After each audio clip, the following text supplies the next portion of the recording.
Good afternoon. Welcome back.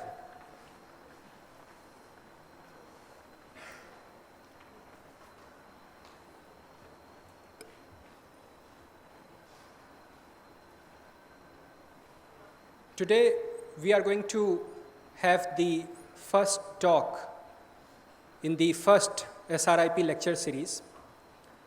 The goal of the lecture series is to expose you to different ideas, different people in different fields, not necessarily technical, sometimes just dealing with the regular stuffs of life.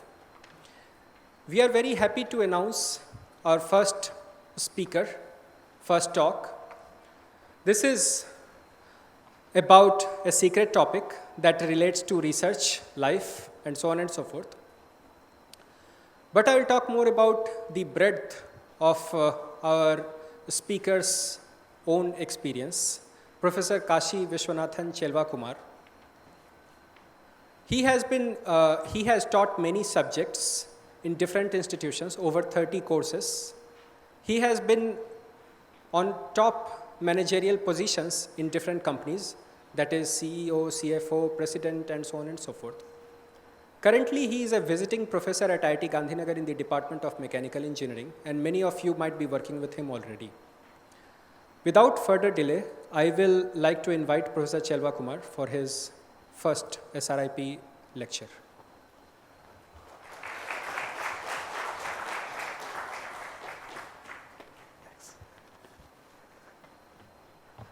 All right, good morning. I think I know quite a few of us here.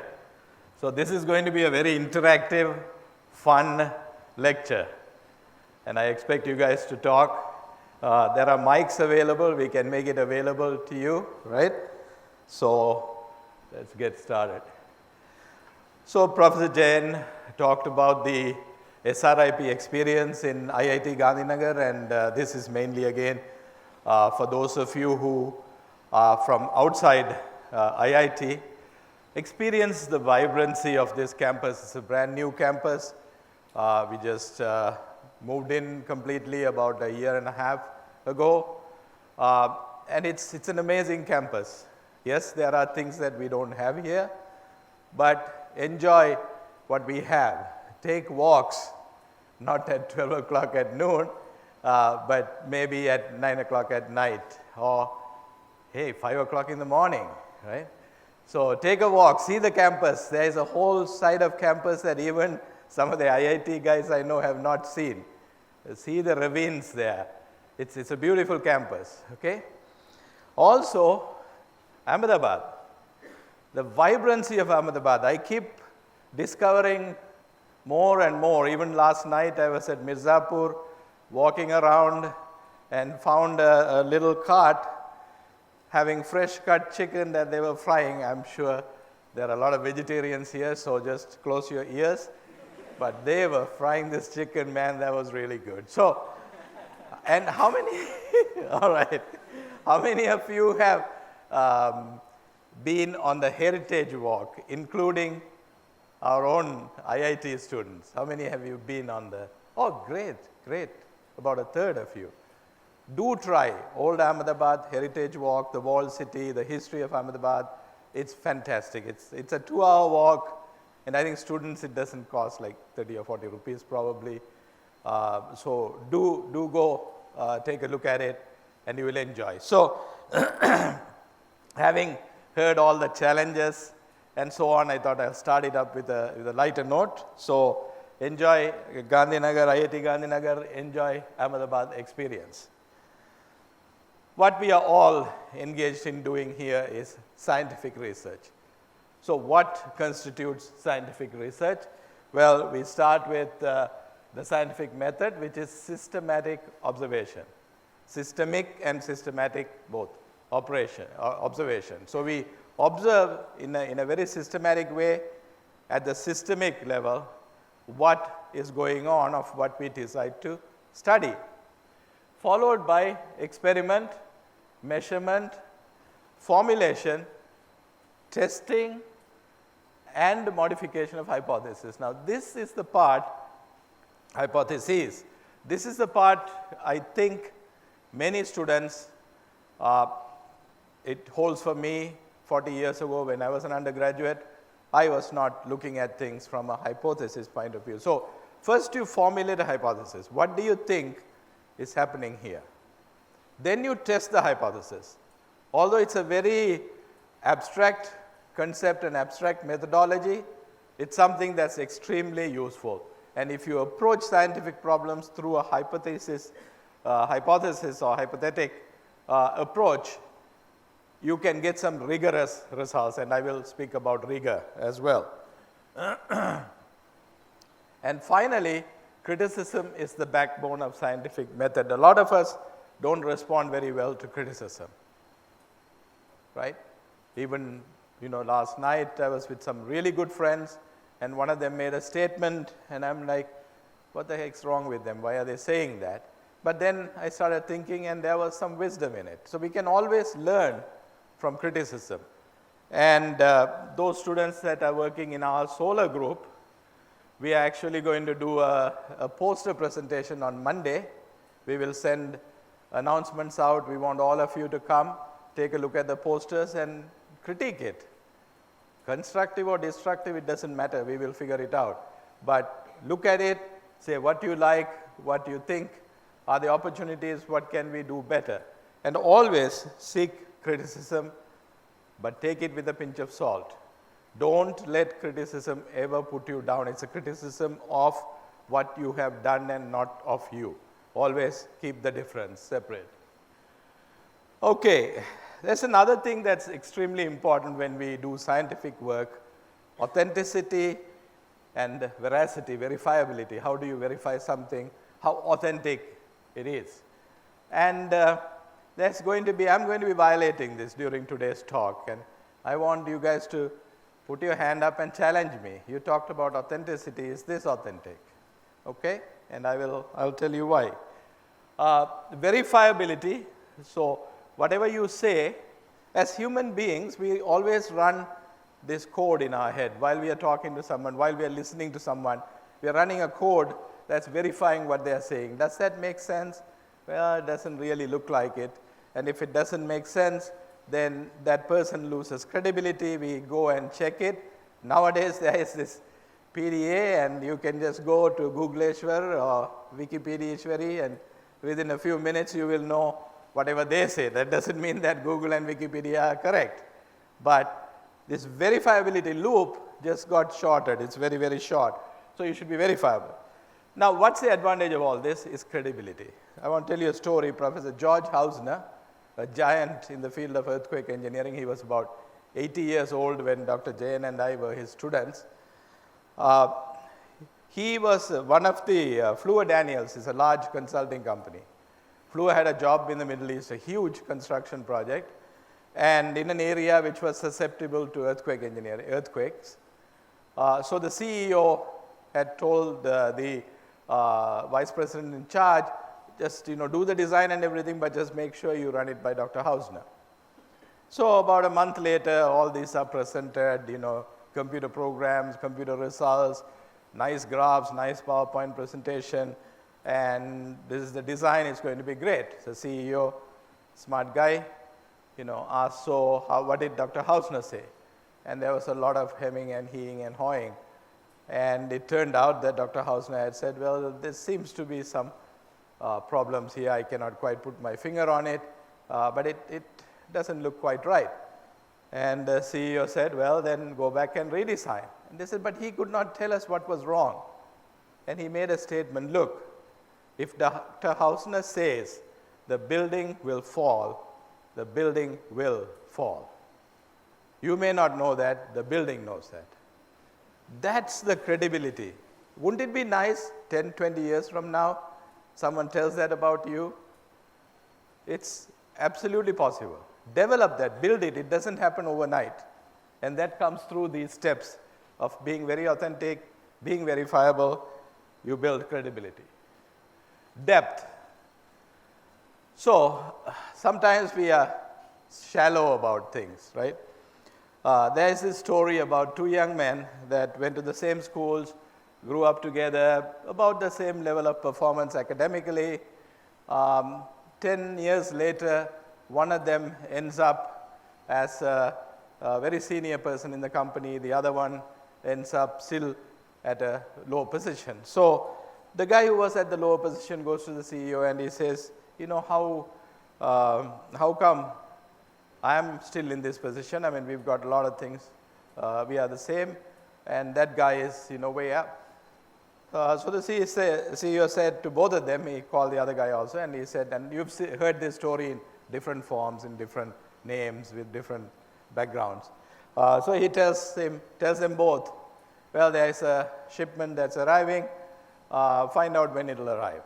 So of course, the guy who is trying to get ahead in life, he comes back running, and he says, yes, I found out it's coming 3 days from now. And then the CEO says, so what is in the ship? So he runs again, and it goes on, the drift of the story. Whereas the other guy takes one look, comes and answers all the questions. That is leadership, that is EQ, whatever we want to call, that is also depth. That when you assess a situation, try and do it as deeply as you can. And I always tell my students, you need the breadth, but you need to take some deep dives. You cannot be diving deep at every point. You will be diving all your life. But take some deep dives, and it's very helpful. All right, this one many of you in my class know already, but for the sake of others, about simplicity and elegance. So what we have here is a chessboard. How many squares does the chessboard have? 64. And we have dominoes. If we take 32 dominoes, the area equation matches. 32 will cover 64 squares. So we can place the dominoes in many different ways, but we can just place them boringly straight and cover it all. Now we snip off the two diagonally opposite squares. How many squares do we have? 62. We take one domino out. 31 dominoes times 2, 62. Can that be covered? Those who were in my class don't say anything. Can that be covered? What do you think? Yes or no first? No? Yes? Show me. No, no, no, no. Okay, good. Can you prove it? Great, yeah. Did you know it before, or you just thought it through? I saw it somewhere. Okay, good to be honest, yeah. So basically the rule is very simple. One domino has to cover a colored square and a white square. It cannot cover two whites or two blues. But when we take out from the two diametric ends, we are taking out the same color, so therefore it cannot be done.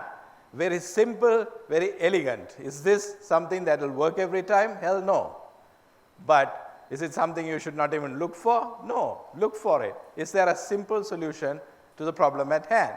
And a lot of times there is. Is it elegant? Make it elegant. Okay, personal relationships. Again, some of the, did you ask something? Oh, sorry. Personal relationships, Dr. Jain touched about it, about your team, your advisor. These are extremely important. Number one, you need to have smooth working relationships. There are bumps on the road that will always happen. And particularly in India, we know about bumps on the road. I don't know why the hell they put so many bumps, but there are a lot of bumps. So there are bumps on the road, and there will be challenges. That's okay. So try to keep the ride smooth. That's number one. Number two, which is harder, and it's a joy whenever you achieve that, is make people want to work with you. Be a pleasant person as much as you can. There are times, you don't want to see anybody, you just want to pull the covers and go to sleep. It happens, that's okay, right? But it should be happening every day. Make yourself useful to others, right? That pays tenfold, hundredfold in your life.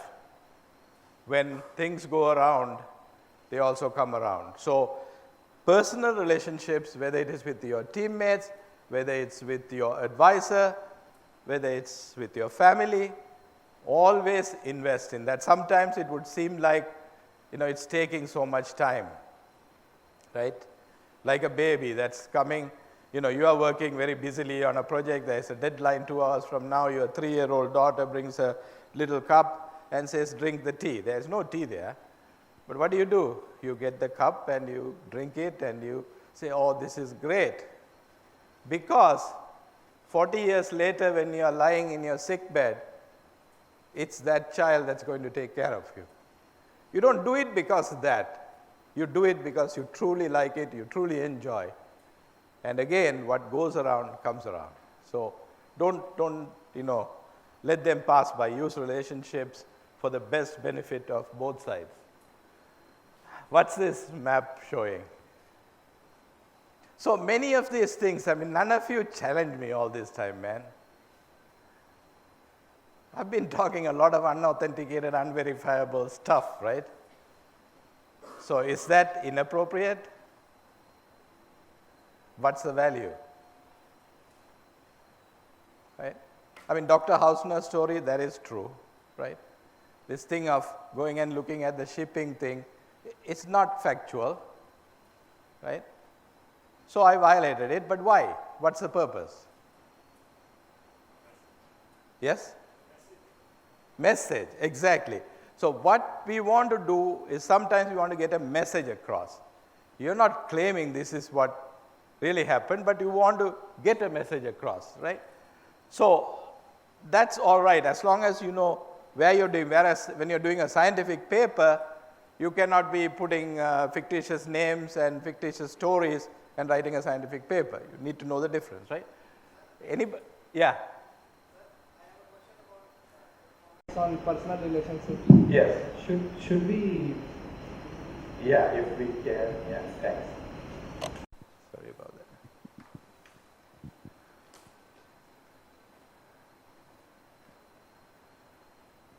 that. Abhishek, we like your questions, so fire. Thank you, sir. Say you would have faced these conditions in your life. So if you come across a person from whom you want something, his knowledge or wisdom, whatever, but he is not ready to handle your criticism or your comments properly. So, but that is the only source which you are going to rely upon. So how do you tackle those kind of situations? Because if you try to question him, he won't answer you properly, but you need those answers. So there is a power relationship here. The person is more powerful than you. Yeah. You want something from him, so obviously he is in the power. Okay. So, but again, Okay. if he's teaching something to you, you are going to ask questions from him, but he is not handling it properly. Yeah, very good question. So a lot of times we say it's not what you ask, it's how you ask. It's not what you say, it's how you say. So you find there is also this classification that there is a time and a place for everything, right? So sometimes you may choose to remain silent in the moment. You want to ask the question, but like you said, you've had experience or you know that it's not going to bring an answer. Certain things have to be done in public. Certain things cannot be or should not be done in public. Certain things you get a much better response when it's one-on-one, right? So that's why we have this very popular saying of an elevator speech, is that, you want to really talk to a CEO, you have an idea you want to communicate. It's not a question, it's the other way, information is flowing the other way, right? So what you do is you try to catch him in the elevator. Now, thank God, the cell phones also don't work in the elevator. If it's working, then you're gone. But the elevator will take like 1 minute, 30 seconds, 90 seconds, whatever time it takes. You communicate your idea and you have something that attaches their interest. A lot of times it's important to try and see things from the other person's point of view. In the police training academy, one of the things they teach is that if you are going to combat crime, think like a criminal. And there are cops who actually even go and embed themselves in criminals, particularly with serial killers. there are cops who emulate themselves as serial killers. Very rarely we've had cases where they actually kill, but many of them have turned out to be psychotic because they did it so well that they become that mind. I'm not saying that, but what I'm saying is try and understand the other person's viewpoint, and you can always find a way through. It's not obvious, it's not very easy, but try and find a way to penetrate that shield, which is letting all your questions bounce back. And a lot of times what we do is we hit even harder. It's like a tennis thing. You're hitting at the same direction harder and harder, but try and find another direction, maybe bounce off something, goes in, then it will go in. Does that explain, sir? Okay. Any other questions? So what do you guys, yeah, go ahead.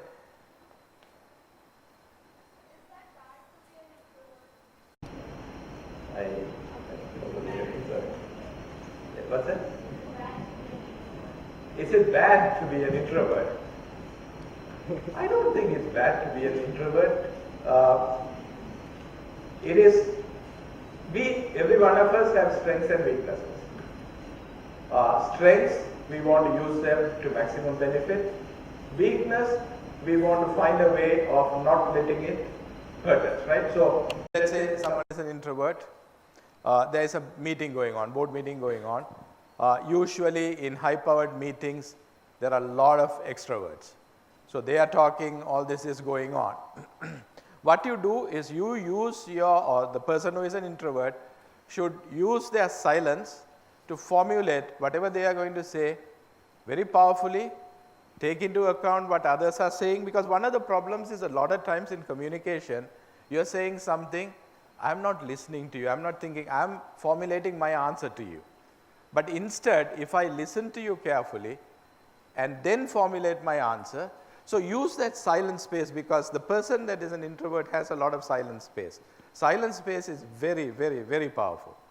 Use that silent space to formulate and make that one. Don't not leave the boardroom without saying what needs to be said, but wait for the turn and then make that statement. Second thing, this I have noticed personally, I don't have empirical evidence, whenever you are attending a meeting and then question times opens up, always first question is very easy to get in, because after the first 1 minute or so, everybody wants to have question. So be the first person to get up and question. So I think there are techniques one can develop. I mean, we are what we are, and there's a general belief that sum total of each of us is about the same. So there are some negatives, some positives, but at the end it all evens out. So use the positive and use the what seems to be seemingly negative to your benefit. Silence, fantastic weapon, particularly in negotiations. It is amazing how people rush to throw numbers. I mean, you just silent, you know. Don't make it intimidating silence. People use it that way also, but silence is very powerful, and use that. Okay. All right, welcome. Any other questions? Yes, sir. So, Professor Chelva, the deal is that anybody can raise hand anytime and ask a question. Tell me about the time. How are we doing? You have 10 hours? 10 more minutes? 10 hours. 10 hours, all right. Let's have party. Can we order some pizza too? Go ahead. Sure. Okay. All right. So when we work as a team, sometimes we feel like we are carrying our teammate. That may be due to many reasons. He's not interested in, or he's not working properly. Then in that case, what is our responsibility? Like, we should leave him, or it's our responsibility being a teammate to help him and motivate him to work. So it's a very difficult situation. Should we move forward or look up to him? Excellent question. The first answer is all of the above, but you need to do that carefully and where. So first thing is you want to try and bring that teammate along with you to make sure that they are carrying their own weight. There is no ifs and buts about it. Do not become their sponsor and do their work. No, that's not good for them. That's not good for you, right? So one is try to do that nicely. How can I help you do this? Could you do something here? Could you do something there? So try all that work. If that doesn't work, then you need to pretty much have a what we call in the US, come to Jesus talk, right? So you have to just sit down and put it out clearly. Look, you're not carrying your weight. This is a team effort, and what are we going to do? And then the next stage is you may have to take, penalizing action. I'm sure Dr. Jain did not like what he did there with the door, but sometimes you have to do that, right? So if that's what you have to do, then you have to do. I did an MBA, and when I did that, there was one person who really did not get much done. He was one of those, charming AAA personalities who can talk, but he never gets anything done. Everybody was frustrated. Nobody wanted to do anything. Then I said, why don't we sit down and talk? So we did all that stuff. After about 3 weeks, nothing was happening. And then I said, we just have to fire him. And everybody's like, well, can we do that? I said, sure we can. We were students, but still, if something is not working out, and of course, guess who had to do the firing? But you do that, you move on. Because a lot of times, particularly with employees, now you're on a team situation, but when you are a CEO, when you're a vice president, when you're a manager, when you're a director, you tend to tolerate employees for long and long periods of time. You're not doing them any good, you're not doing yourself any good. It's much better to identify, make a clean slice, and move on. Okay? So sometimes difficult, but yeah, it happens all the time in teams. So you guys don't want to answer this map. What does this map show? I wouldn't have answered. Yes? Does it say there? Is it written there? Oh, okay. Oh, shoot. I should have taken that out, man. Okay. Yeah. So this is how chess. Thanks. You guys are too smart for me. I'm too idiotic. Okay. So chess started, Chaduranga, it's Chaduranga too. So it started here and went about. So what's the whole thing about chess? So R&D, this is the ancient time of R&D where people sit down with stones and figure out how to have a fun game, right? And chess has a lot of amazing things, but what is truly amazing about chess is that the rules are very simple. With simple rules, a game was developed that was a strategic game that was extremely sophisticated, right? So that is, one way of approaching a problem. You start with some simple blocks, start putting them together, and make it more and more sophisticated. And there are, for instance, in robotics, this gate design, right? I was at Carnegie Mellon again 30 years ago. What we decided was we were going to map the terrain, know where we are going to put the next foot, and keep going. Well, you don't have the soil consistency and so on. This was for the Mars rover project. And MIT said we are going to give some primitive motions for the robot, and it will just lift the leg, put it down, forward. If the motion is supposed to be forward, put it down. If it sinks, it will keep it there, take the other leg and put it or retract it depending on how much it's sinking, right? So very simple primitives. The result was the Carnegie Mellon robot was 16 feet tall, and MIT robot was like 3 inches big, and it could just go through nooks and crevices and navigate. And we all know that the final one is probably about 12 feet wide. So it's somewhere in the middle. So what I'm saying is, with very simple moves, with simple facts, you can put together complex systems. What is this? This is a little bit like what Professor Manish Kumar said. What does it say? It's not a bad word. Yeah? It's a toilet paper, right? So what's the lesson from that toilet paper picture?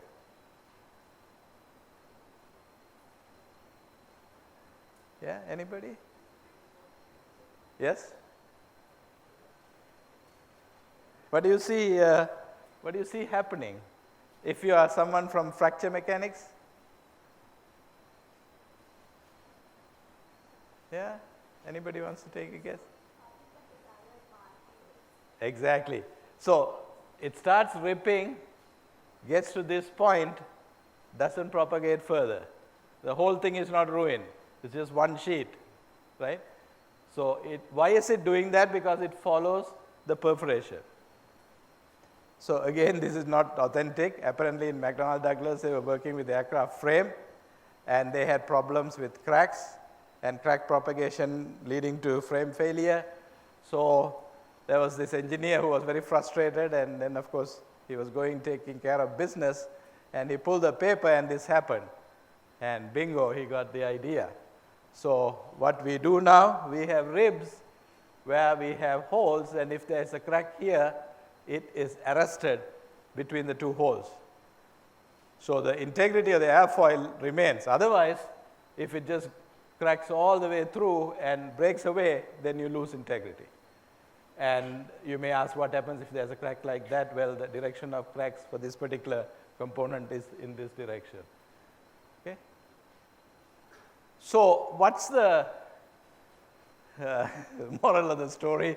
Sit down in the toilet and think about your problem. Yeah, there's nothing wrong with that, right? But try and find intelligence, truth, information anywhere. That's my mother tongue, Tamil. So in Tamil, there is a saying, Nadi Moolam, Rishi Moolam, that you can get knowledge through the river, through the rishis. There are various ways of getting knowledge, right? So always be open, whatever happens. Sometimes someone is talking to you and you think this guy is full of that. But there may be something in what they are saying. So be alert, be able to absorb and learn from that. So source of concept, there are concepts in a lot of sources. They come in all shapes and forms. Take that. So this is my favorite topic. I actually teach an entire course on this. So it's GUI, Graphical User Interface. When I was going to college, when I was in high school, this is the kind of screens that we saw. Today, we see this. These are graphical user interfaces which are very intuitive, right? You can build systems, you can approach systems very fast. I have a picture, I didn't put it in here, which shows a 6-month-old baby, a 10-year-old boy, and a woman pilot, captain, all using iPad. And everybody uses it. With the children, you can keep a child with an iPad for hours together, 6-month-old, 1-year-old, because they find it absorbing. It's very intuitive. It's very appealing, right? So all that came out of this concept called the graphical user interface, or GUI. And the formation of GUI, the point I'm making here, is the corporate pass-through. You hear a lot of people saying, how do I get a patent for something? First of all, why do you want to get a patent? What do you have to do in order to get a patent?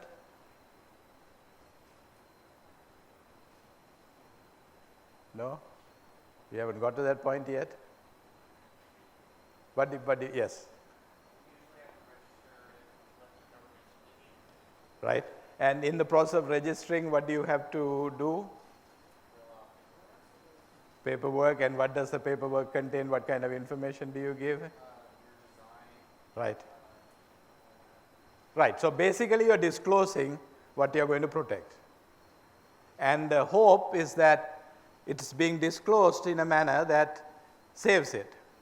But that is a public disclosure. Once you get the patent, it becomes a public record, which now means everybody can look at it. Now, then the next assumption is everybody who is looking at it is honest.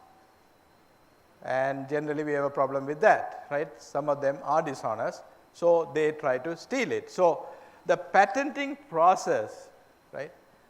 A lot of us feel very comfortable. I mean, it gives you the first line of defense, but how much is it going to cost to go after a patent, to sue somebody, to enforce it? It's pain. So a lot of us use trade secret technologies, and one of the things I tell everybody is, write down, if you come up with something very, very important, write it down clearly, seal it in an envelope, go to a reputed post office, use the most secure way of mailing it to you. Mail it to you. Keep it with the seal signed, that at some point 10 years down the line, if someone says, oh no, I had that idea before you, then you can take it to court. It's admissible in a court of law, most countries, I'm sure, US definitely, admissible in a court of law. So you have a proof that you can use to show that you did it. Trade secrets, you don't even do anything, just keep it, protect it as much as you can. The flip side of it, by opening, by sharing, evolution takes place. And that's how GUI evolved. The whole thing started with SRI, Stanford Research Institute. They don't like to call it that anymore, so it's SRI. SRI International in the 60s, they were involved in network computing. So they were doing some network computing work, video conferencing, etc. And through that process came some GUI concepts, like WYSIWYG and then layering and so on. Then Xerox PARC, some of the employees there were hired by Xerox PARC, so Xerox started working on those. Apple acquired those, and that again is a whole case study. And Microsoft, we always hear the joke of Bill Gates saying that I went to steal something from my uncle's house, and I found that Steve Jobs had always been in there. It's a good joke, but it's not what happened. And so what I'm trying to say here is by being open and using pass-through of information and knowledge with probably appropriate remuneration, because in this case, Xerox PARC actually bought 100,000 Apple shares, which over a period of within less than a year went from $1 million to $18 million, right? So went up to $18 million. So that there is always monetary aspects here. Microsoft and Apple, it was always a love-hate relationship. They worked together sometimes, they worked against each other sometimes. But nonetheless, the idea of a GUI kept through all this and developed, producing something so nice, clean, effective, useful. This is a little bit about my company.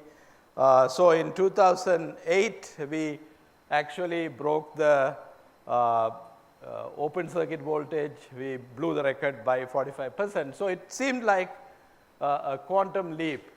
What the open circuit voltage for cadmium telluride on silicon at that time was 0.91 volts. And we were able to get 1.32 out of the system. And so it was huge, it was quantum. So some of the leaps seem quantum, but again, I think, as someone said today, that it's a lot of other work that goes into it which leads to this.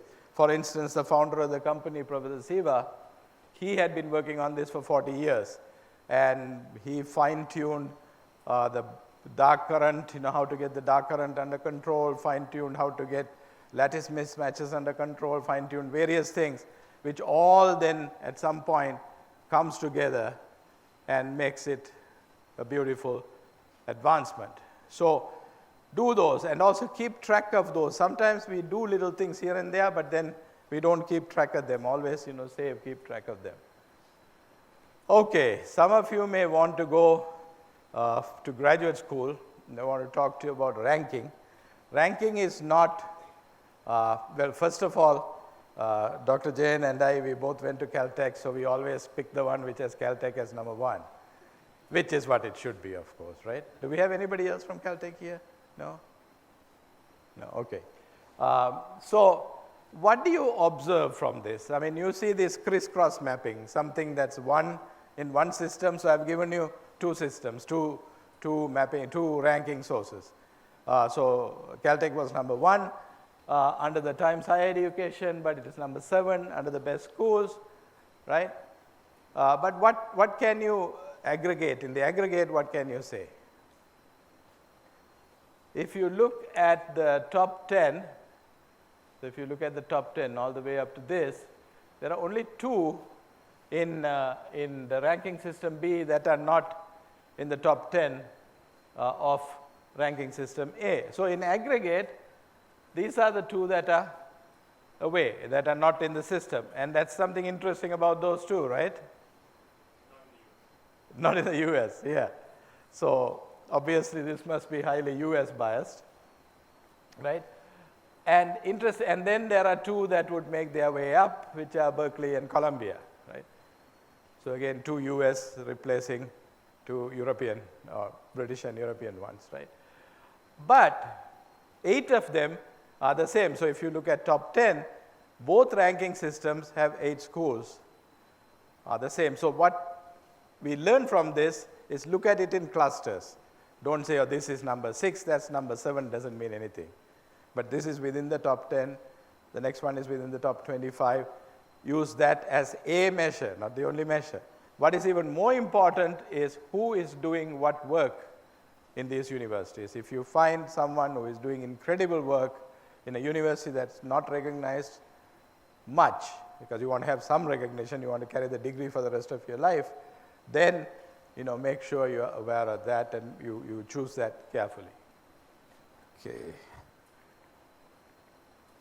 Okay, spoken word versus, just let me know if I have to stop, right? Spoken word versus written word. In the good old days, everything was spoken, right? Mahabharata, was it written? Yes?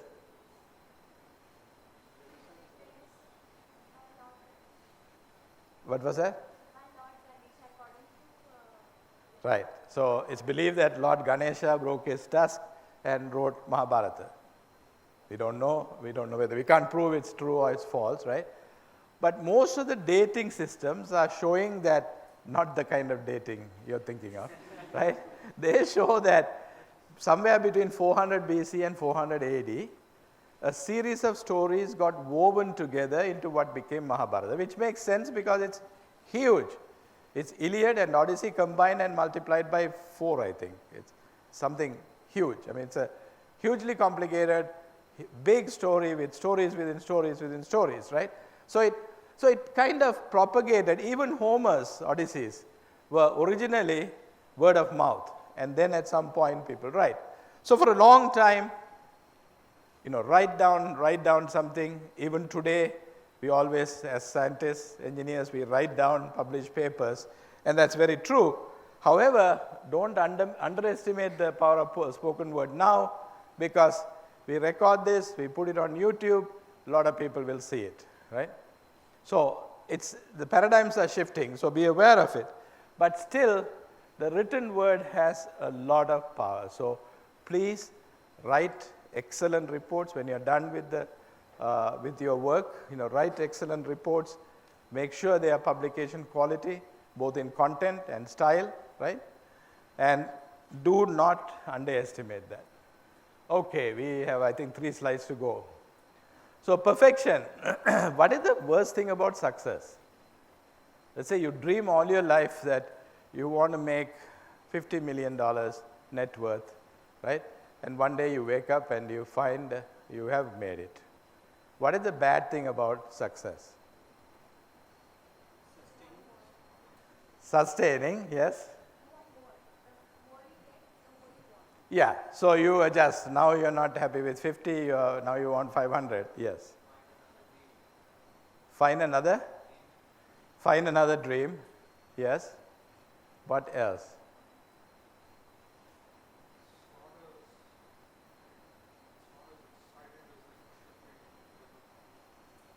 Okay. But what's the curse of success? Yes. Yes, right? The value of what you got suddenly goes away. As long as you're chasing something, right? I'm sure all the boys know what that means, right? As long as you're chasing something, man, that's the best thing that can happen to me, right? And then out of the kindness of her heart, she smiles at you. Now, maybe, I'll chase somebody else, right? No. So what success, the curse of success is actually getting it, actually achieving it. That's why perfection is a great thing, because we will never achieve perfection. Some of us think we are perfect, but we all know we are not, right? So perfection, Lexus, when they started off from Toyota, their motto was relentless pursuit of perfection. It's a beautiful thing.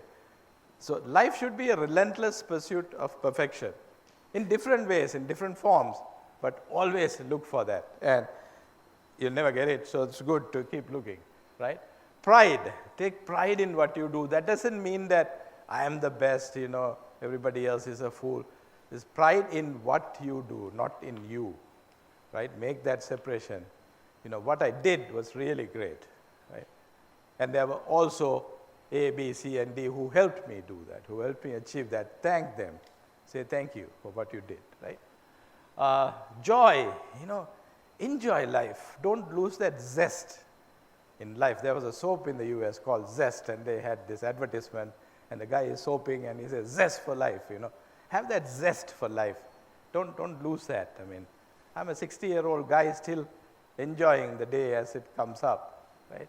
So have that thing. Be that child, who is happy about something really little, right?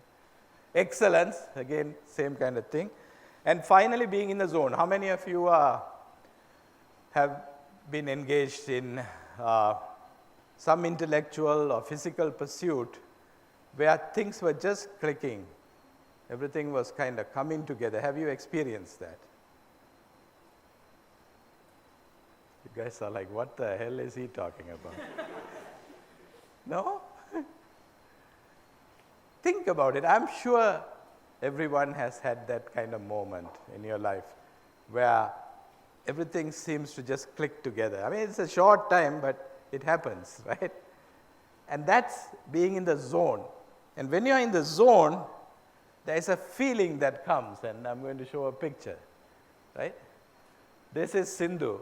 I really love watching her play badminton. She is so much into it. In this moment, does the rest of the world matter to her?